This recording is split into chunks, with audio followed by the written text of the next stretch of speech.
Olá, irmãos, boa noite. A paz do Senhor Jesus seja com todos vós.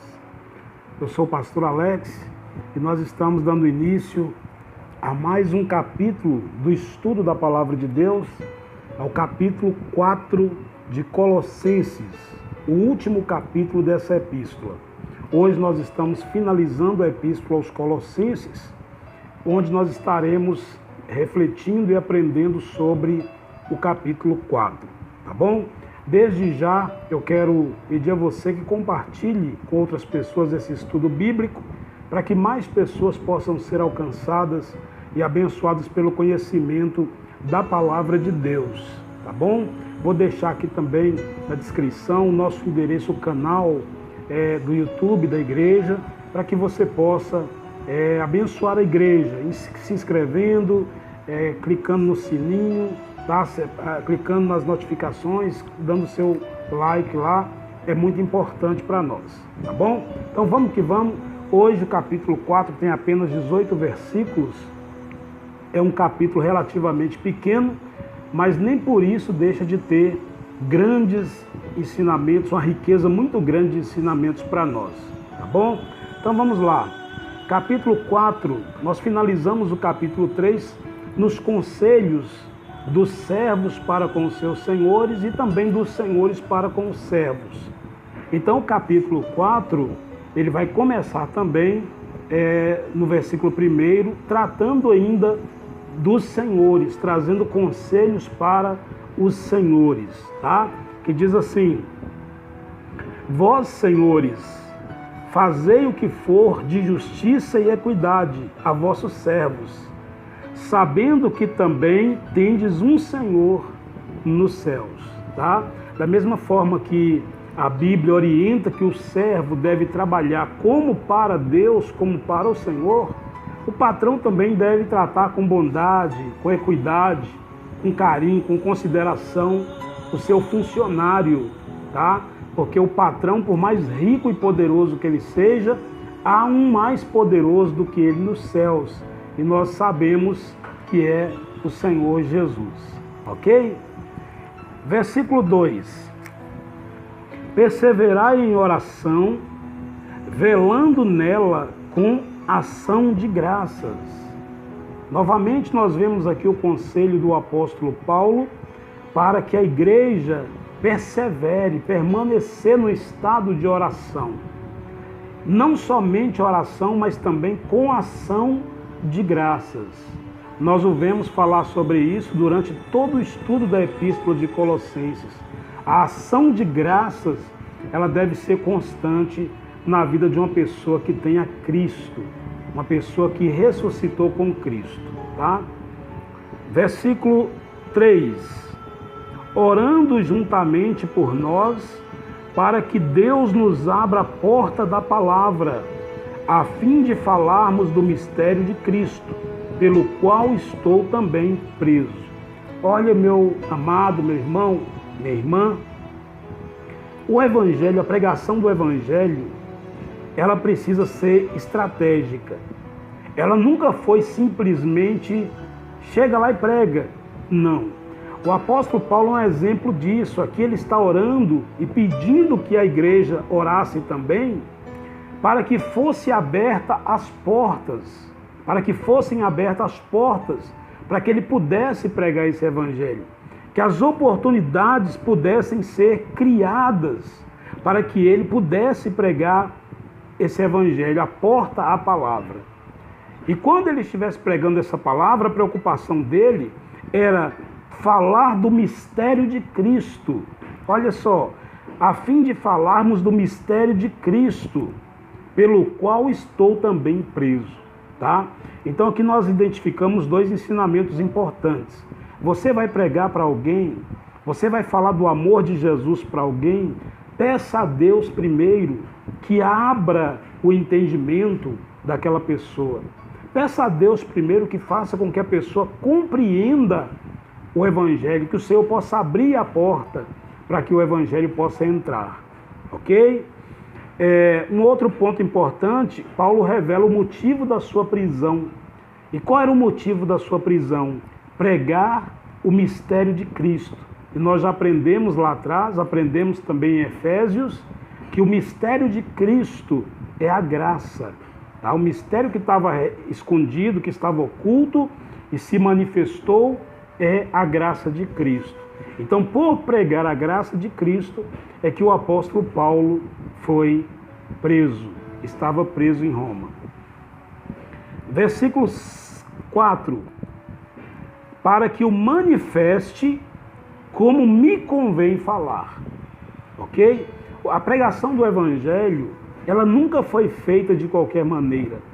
Você percebe que o apóstolo Paulo, ele tem uma grande preocupação para falar da maneira como convém, da maneira correta. Eu não posso simplesmente chegar aqui compartilhando o estudo bíblico com você e falar aquilo que eu quero falar. Não. Eu tenho que falar conforme convém ser falado. E isso é dado pela sabedoria, pela inteligência, o entendimento espirituais de que ele falou nos capítulos anteriores. Então você vai pregar para alguém, falar do amor de Deus para alguém, não pode ser de qualquer maneira, mas tem que ser dito o que convém que seja dito, tá? Nós não podemos perder o foco na pregação do Evangelho, de maneira alguma, não podemos perder o foco, ok? No verso 5, andai com sabedoria para com os que estão de fora, remindo o tempo. Aqui o apóstolo Paulo tem uma preocupação muito grande, que infelizmente hoje na igreja moderna, nós quase não vemos essa preocupação por parte de um grande número de cristãos, inclusive líderes. Porque eu contei aqui há uns estudos atrás, não me lembro exatamente qual, que nós estávamos numa situação, era um jogo de futebol entre igrejas, um intercâmbio entre igrejas. E de repente um líder ficou extremamente nervoso e quando alguém disse para ele assim, mas fulano, o senhor não pode fazer isso, o senhor é pastor. E ele respondeu, eu sou pastor lá fora, aqui dentro eu sou homem.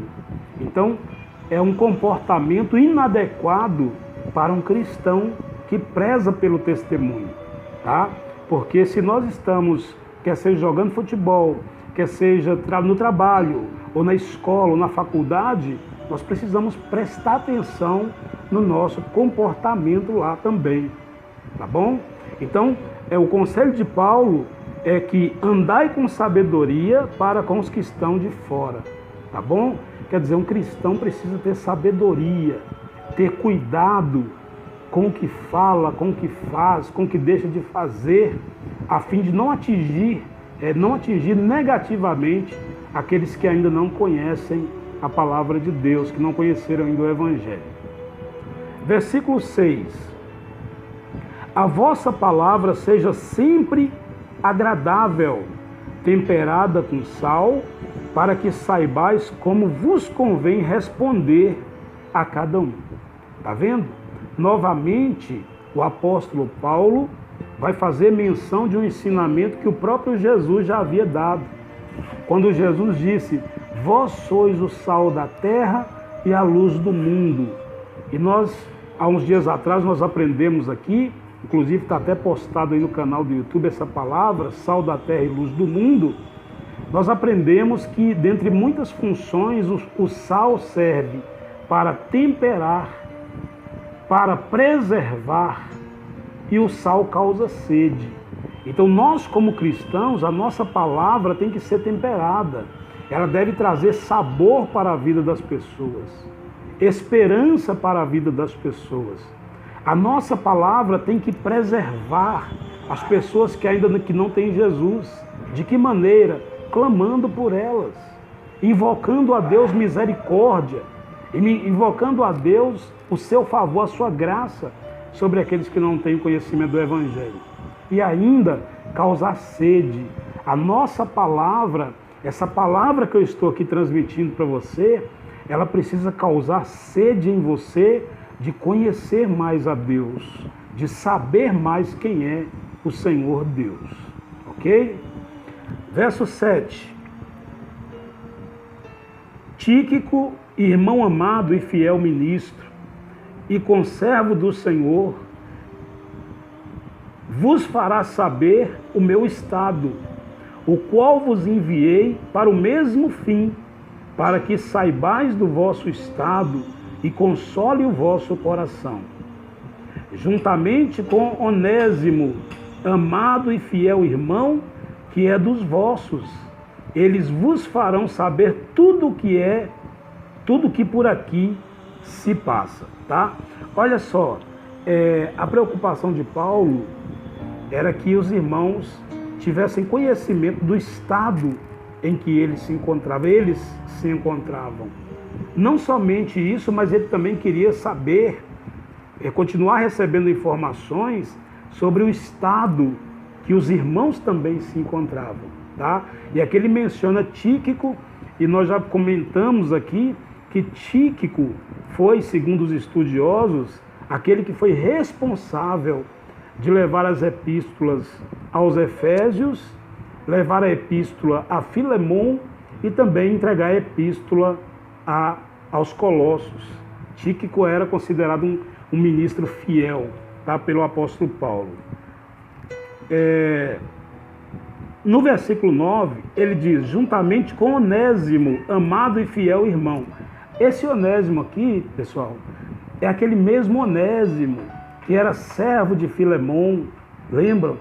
E pelo que se dá a entender na carta, ele foge, provavelmente levando alguma coisa de Filemon, e o que se entende é que ele tenha tido um encontro com Cristo através da vida do apóstolo Paulo, e aí Paulo escreve aquela carta, a epístola a Filemon, pedindo que Filemon receba novamente e que se ele deve alguma coisa a Filemon, que Filemon podia acrescentar à sua conta, colocar na sua conta em nome do amor.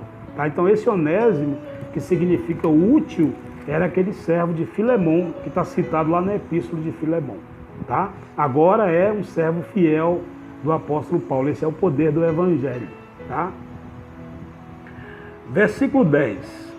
Aristarco, que está preso comigo, vos saúda, e Marcos, sobrinho de Barnabé, acerca do qual já recebestes mandamentos. Se ele for ter convosco, recebei-o. Tá bom? Esse Aristarco, que estava preso com Paulo, ele é um irmão em Cristo e provavelmente ele é nativo de Tessalônica. E ele está ali aprisionado com o apóstolo Paulo. Tá? Então Paulo também está mencionando aí mais um companheiro, Aristarco.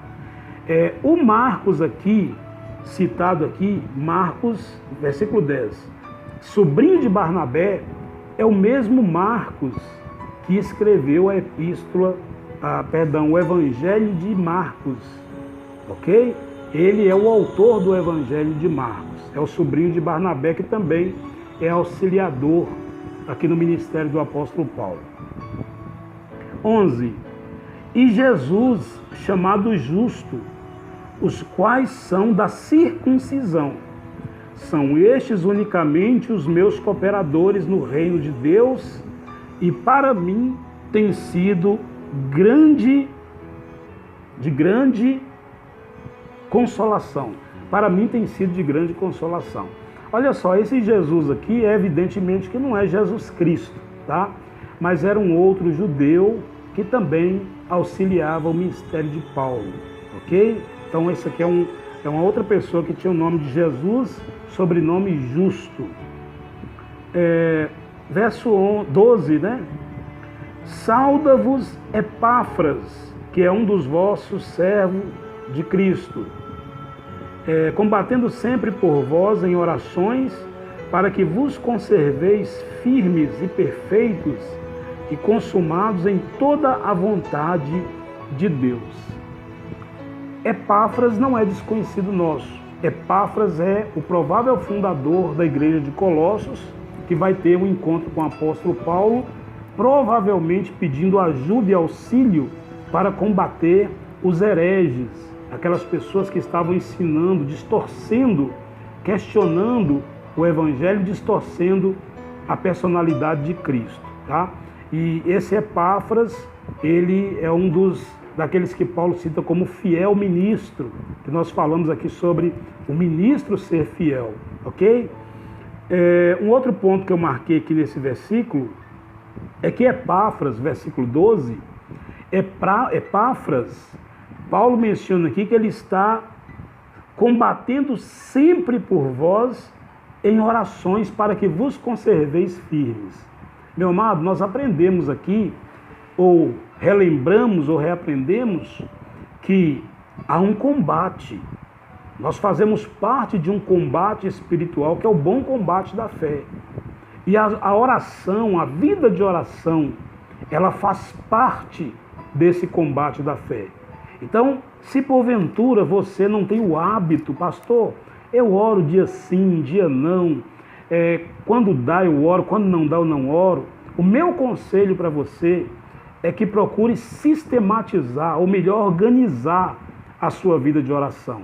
Que seja sistemática a sua oração. Se você orou pela manhã e no outro dia não deu para orar pela manhã, ore ao meio-dia. Não deu para orar ao meio-dia, ore à tarde. Não deu para orar à tarde, ore à noite. Mas seja de constante oração. Porque no período em que você está orando, você também, dependendo da causa, está em um combate. E é necessário que haja perseverança. Você vê que o Epáfras, ele está orando, perseverando em oração sempre, para que a igreja de Colossos permaneça firme, tá? Isso é comum na vida de um pastor. Nós temos que estar sempre orando para que Deus possa firmar a sua igreja, firmar as pessoas, que as pessoas possam permanecer firmes diante do Senhor. Ok, pessoal? Então tá bom, verso 13. Pois eu lhe dou testemunho de que tem grande zelo por vós, e pelos que estão em Laodiceia, e pelos que estão em Hierápolis. Um ponto importante que eu gostaria de ressaltar com você a respeito de Laodiceia é que, lendo o texto, nós entendemos que há uma epístola de Laodiceia, porém essa epístola provavelmente tenha se perdido, o que também nós sabemos, segundo os estudiosos, que nem todos os escritos dos próprios apóstolos foram considerados canônicos, ok? Mas essa aqui, provavelmente havia uma epístola assim, a de Laodiceia, que tenha se perdido. Versículo 14. Sauda-vos Lucas, o médico amado, e Demas, ok? Aqui tem mais duas pessoas. Lucas, que é o doutor Lucas, o médico, que é o mesmo autor de Atos dos Apóstolos, ok? Se você ler lá no início do capítulo 1 de Atos dos Apóstolos, você vai ver a menção sobre ele. Ele é o autor de Atos dos Apóstolos. E Demas, esse Demas era também um companheiro de ministério, mas lá em Timóteo, nós vamos depois ver que Demas, ele se perdeu no meio do caminho, tá? Ele deu uma perdida aí no meio perdeu a direção no meio do caminho, ok? Está lá em 2 Timóteo 4:10. 15. Saudai aos irmãos que estão em Laodiceia, e a Ninfa, e a igreja que está em sua casa. Aqui novamente o cumprimento da igreja de Laodiceia e a menção de mais uma pessoa, tá? Ninfa, havia uma igreja na casa dela, era comum na igreja primitiva, nesse período aqui do apóstolo Paulo, era comum que as pessoas reunissem nas casas, tá? E Ninfa, há uma divergência entre os estudiosos, mas também não vai acrescentar muita coisa a nós, porque alguns dizem que ela poderia ser um tipo de pastora, né, de um trabalho que acontecia na sua casa, como ela poderia ser simplesmente a anfitriã desta casa onde aconteciam as reuniões. E Paulo tinha conhecimento dessas reuniões de louvor, de adoração a Deus ali, ok? 16. E quando essa epístola tiver sido lida entre vós, fazei que também o seja ou seja, na igreja dos Laodicenses. E a que veio de Laodiceia, lede-a vós também. Tá? Essa é a epístola que eu falei que provavelmente tenha se perdido. A que veio de Laodiceia. O apóstolo Paulo está mandando uma epístola para lá, pedindo que seja lida, inclusive em Laodiceia, e que eles lessem também a que veio de Laodiceia de volta, o que provavelmente se perdeu porque nós não temos acesso a essa epístola, tá bom? 17.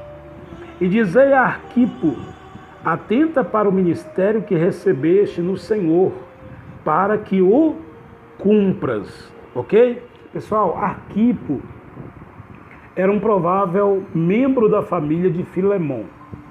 E nós estamos percebendo aqui o apóstolo Paulo motivando o Arquipo a exercer o ministério que ele recebeu da parte do Senhor.